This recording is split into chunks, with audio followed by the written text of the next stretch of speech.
Danford Manufacturing Company, or DMC, develops, produces, and sells several lines of photovoltaic storage cells or solar-powered batteries for use in various consumer, business, and aerospace products.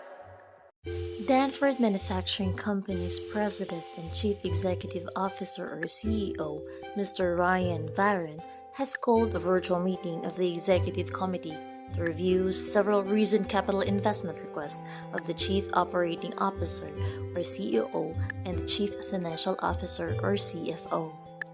Thank you all for coming by to talk a bit more about several investment requests that came out to our annual planning meeting last month. Rana, you hadn't joined the company yet, so I'm particularly interested in your thoughts today. Mainly, I want to better understand from the group why our current capabilities are insufficient and how this new system will help bottom line performance. Drusilla, why don't you go first and then we'll hear from Amor. Gentlemen, as mentioned at the planning meeting, my request for a new sales and inventory tracking system is based on an insufficient current ability to match inventory and production information with customer orders. We are also experiencing excessive turnaround time for orders in the industrial product lines as compared to our competition. Our sales representatives in the field are beginning to lose orders. They can provide on-the-spot quotes based on real-time checks of available inventory and current pricing. The same goes for our representatives. They are not able to see when the custom and small job production runs are being scheduled. This would help sales in this high-profit area, which will be expanding. Our major competitor fielded this information and capability almost a year ago. While I was skeptical at the time about the impact it would have on their sales, I now believe that it is a successful model for them, and therefore I am going to make or break us in the industrial product line. Drusilla, this sounds quite serious. Even so, from a cost perspective, I am concerned about the return of investment for SITS. Last month, you stated that initial cost estimate for the development of SITS was over $3 million. We have tight budgets for the next 2 years. Have you looked at ROI? Yes, chart shows the level of investment and payback period for seats, which I estimate to be 2 years, depending on how quickly and thoroughly the sales force adopts it. The life cycle for seats should be 7 years with positive ROI seen in years 3 through 7 and an average of about 12% per year. What do you think, Rona? Isn't part of the problem here that many of our information systems don't talk to each other? I think you're right. From what I've seen in my initial survey information technology capabilities, a lot of our systems were built as individual projects based on what then were unique requirements. So we now have some duplications of functionality and evidence of inefficient support for evolving business processes. Isn't the SITS proposal just more of the same? Perhaps I'm hearing that Drusilla wants to integrate information exchanges across the sales, inventory, and production lines of business. So this represents a somewhat higher level approach to meeting several business requirements. What do you think about Drusilla's problem? Well, I agree that we need to address our competition's capability. While our aerospace product line is the most profitable, the industrial product line brings in the most revenue, so there would be a significant impact on the entire company if we lost market share in the industrial product area. So what does the chief counsel think?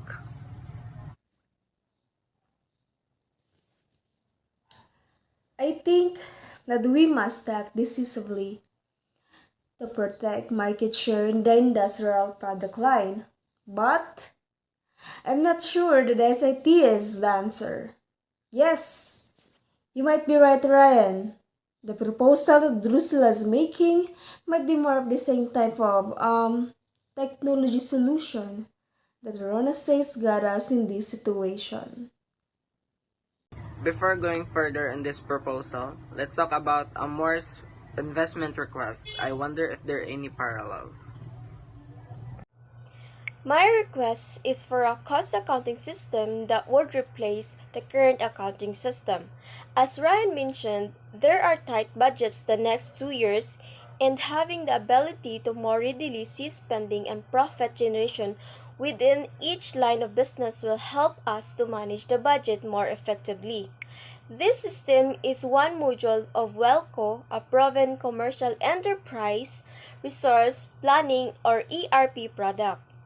We can utilize this product by expanding it if other back office requirements emerge. The cost of the investment is just under $600,000. According to the vendor, the historical payback period for this cost accounting module is 18 months, with an average annual ROI of 16% during the subsequent years. Amor, can this new accounting capability support what Kate is looking for? The welcome module can handle some of the things Kate is probably looking for, including price and volume information in sales, inventory, and production activities. But this module is not configured to physically support all of the information I believe she will need. Can it be modified? Possibly so, and if not, I would think that other modules of Welco could handle it. Well, I know that Welco is one of the leading ERP products designed to support many front and back office functions. It might be possible to get enough functionality to support both Drusilla's and Amor's requirements, but I am concerned that we are still looking at requirements from a program level and system level viewpoint. That's essentially bottom up planning. Wouldn't the company benefit more from a more strategic approach that evaluates requirements and propose solutions across the entire enterprise in the context of our strategic goals? Our annual planning retreat is where most of the company's strategic planning happens. We look at our strategic goals and initiatives. We look at what changes are needed to keep us competitive. As you saw from the last meeting last month, new proposals are also surfaced during the retreat and then followed upon. That is to say, if they merit consideration for funding and implementation. Is there some model of the enterprise that is used to support these discussions? Well, if you mean our annual business plan, we have that. More than that, a model of strategy, business, and technology that enables you to see what we have now and what is planned for the future. Something that give us the ability to play with the model to see what other future investment and operating scenarios would look like. We don't have anything as fancy as that, though a model like that would have helped me analyze what we could do to help the field. Rana, you are new to the team, but sometimes a fresh look at a situation can provide valuable insights. What I believe you are telling us is that we lack a true top-down strategy driven capability to surface requirements and solutions. Is that right? Yes, DMC is not alone. Many companies have the same problem because they still support program level decision making. We tend to let it occur in a relative vacuum with few overarching goals and standards to guide analysis, planning, documentation, and decision making. So I am going to propose that both Rizal's and Amor's proposal be reviewed through a different lens, that of an enterprise-wide architecture. So if we had this type of model, we could see current capabilities, future requirements, and gaps in our ability to meet those requirements. So we could also see duplicative current capabilities and future solutions. From what I have heard at this meeting, we may have some overlapping requirements, which probably should not be met with separate solutions if we are to optimize our financial and technology resources. Interesting. Sounds like a silver bullet, and I am wary of those. Rana, would an enterprise-wide architecture really help us? If it is doable, That's great, but why haven't we heard about it before?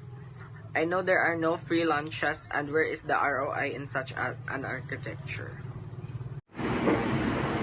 While I appreciate the idea, I don't have time to wait for the entire company to be modeled.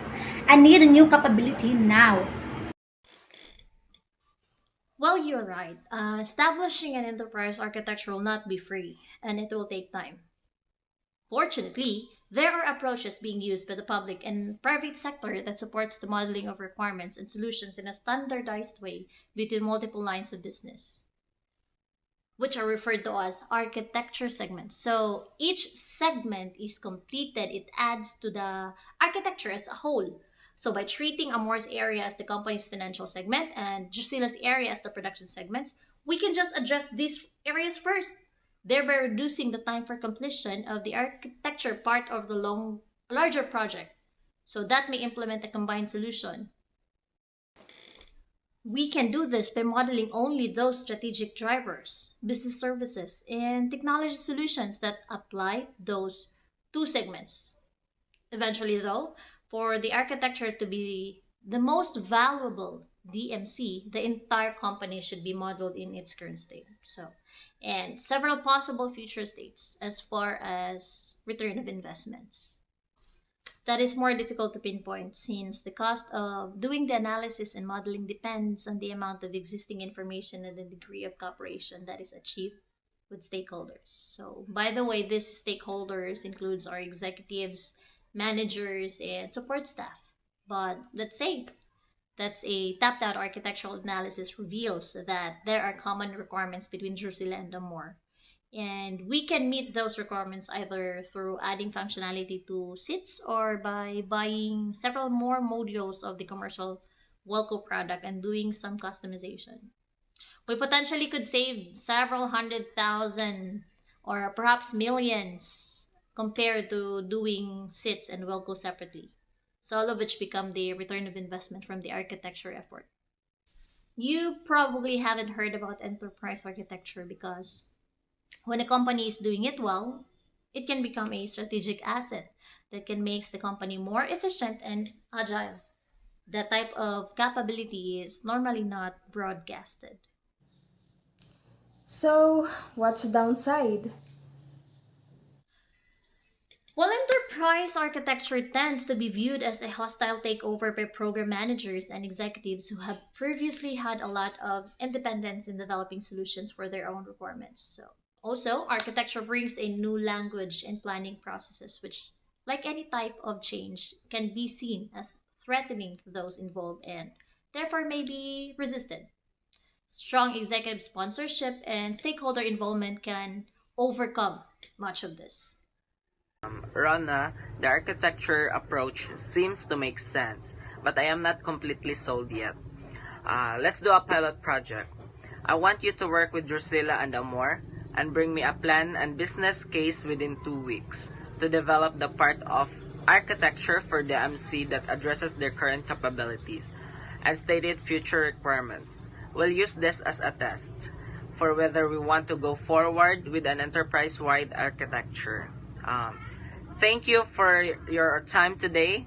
See you in 2 weeks.